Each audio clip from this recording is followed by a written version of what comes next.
stand here in this place, we start to remember those who have fallen. And one of the best things about this place is a placard that reads, "They did not die too soon, who held the front for Christendom. With equal glories could their further years have won." And as we stand in this place, we really start to remember, we start to ponder, we start to think and reflect upon these fallen heroes. And as we stand here, we come to a modern hero, whose name is Dave Campbell. Hello, sir. How are you? I am well, Chris. I am not a hero, but I appreciate that. Just the journey that we are both on makes us heroes in our own right. And it's wonderful to have that kind of feeling and to go on that journey with someone like you. Well, I appreciate that honor. Thanks, Chris. So, what I wanted to ask you is, as we sit in this historic, wonderful place, what are your first thoughts? My first thoughts are incredible honor as we look at these monuments that are made to honor those people who have fallen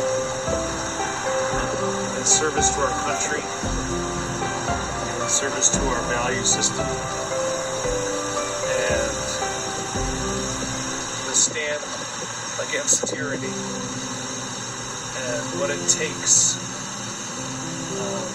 I'm just here to tell you, we don't need to shed any more blood. We can do the service of building our society peacefully. We have the history, we have the terrible wars fresh in our memories, and we know better. We absolutely know better than to stoke up any more fires. So we're going to bring leadership. Not me.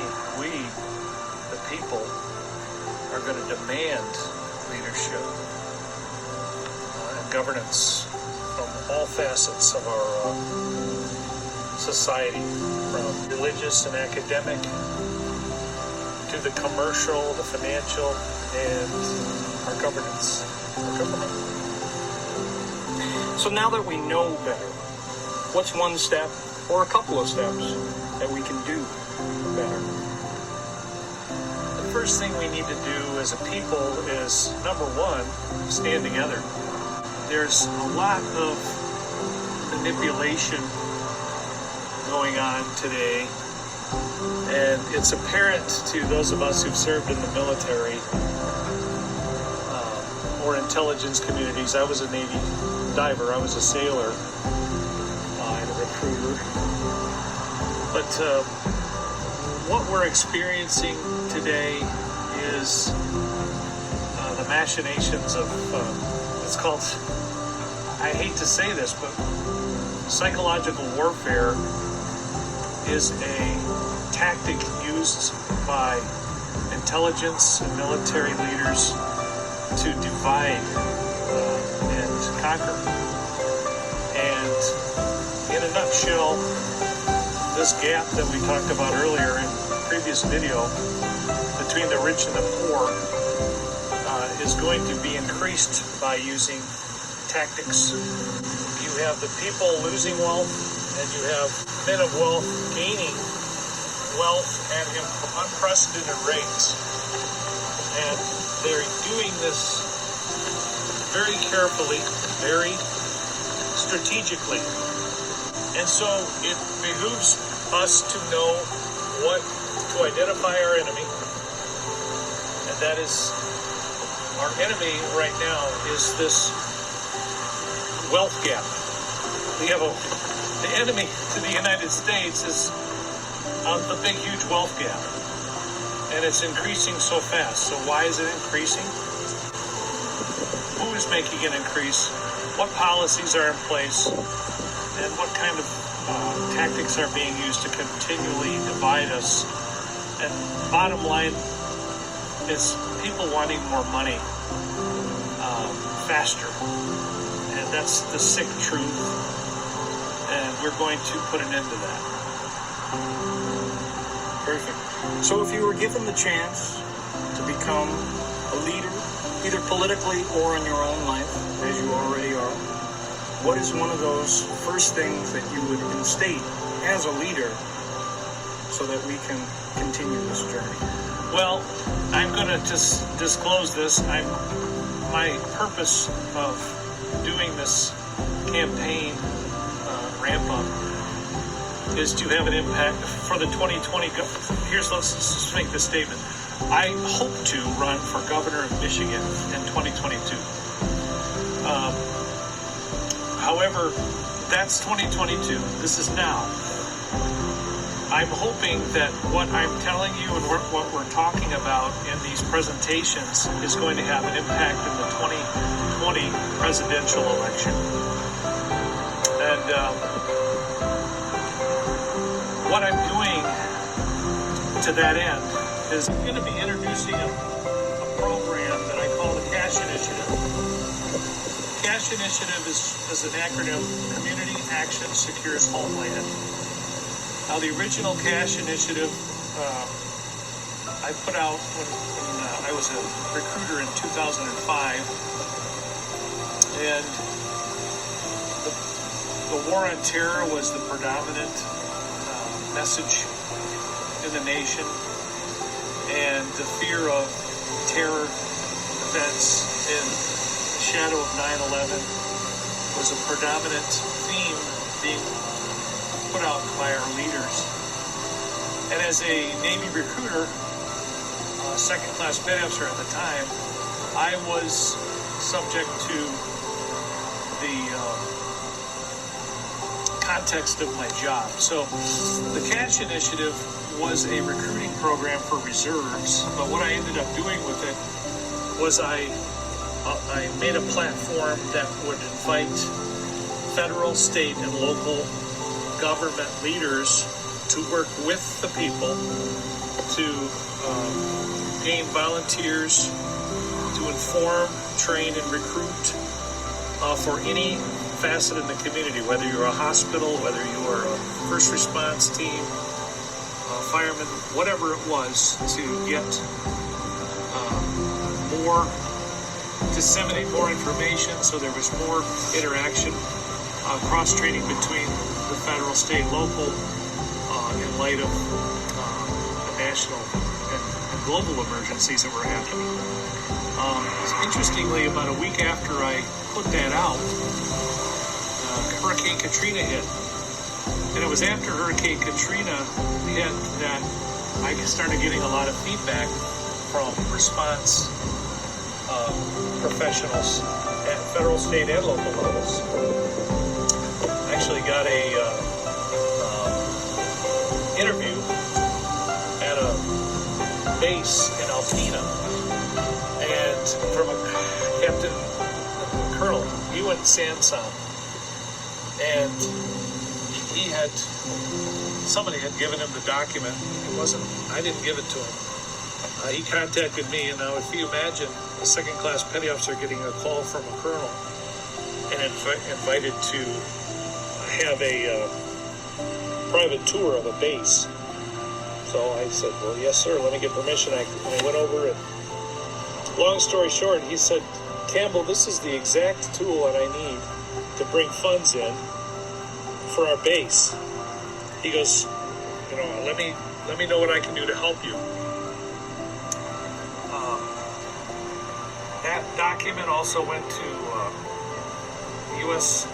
Senator Carl Levin, U.S. Congressman Mark Stupak. Both of those I presented to, I believe, I know I did, I showed Carl Levin personally at an event in Alpena. And he read it and he said, you wrote this? And I said, yes, in 6 hours. My first copy was done in 6 hours. And later his office contacted me and asked for it. I got in the evening news. Long story short, the program would have been a very good success. There was a lot of information that was helpful because it was written in a perspective of unity. It had a calming effect. So from that document in 2005, I'm no longer a recruiter. There was a limited amount of things that I could do with that from that position. I can tell you that the Navy Recruiting Command was not very pleased because they run the show in Detroit. We don't run the show in Gaylord, from Gaylord to Traverse City. So I get that, and I respect that chain of command.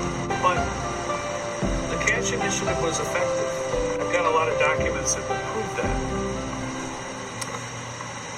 In a concept, it was effective. So what we're going to do now is we're going to launch the cash initiative to also include forums for bill writing, where we're going to engage the general public, anybody in the community that's interested in seeing a law or something that they don't agree with as a citizen. We're going to have a forum that's available through the community. It's free. It brings together professionals. It brings together methods. It brings together people and sets the momentum and the stage for we the people, anybody in your town who wants to get something done. There's your stage. Go get it. Go after it. So bill writing is going to be one of those things. A couple of things that I would put out there quickly. I'd like to see the Sarbanes-Oxley Act revisited at the minimum. Bills that are needed. We need bills written that are addressing privacy, human trafficking, opioid addiction. All these things that people are that's heavy on our hearts, and yet we don't have any outlet to do anything. We're waiting on our representatives to do something, and things just don't seem to go from what we want to actual programs. Well, that's what the Cash Initiative is going to do. It's going to facilitate that direct action. Community action secures Homeland.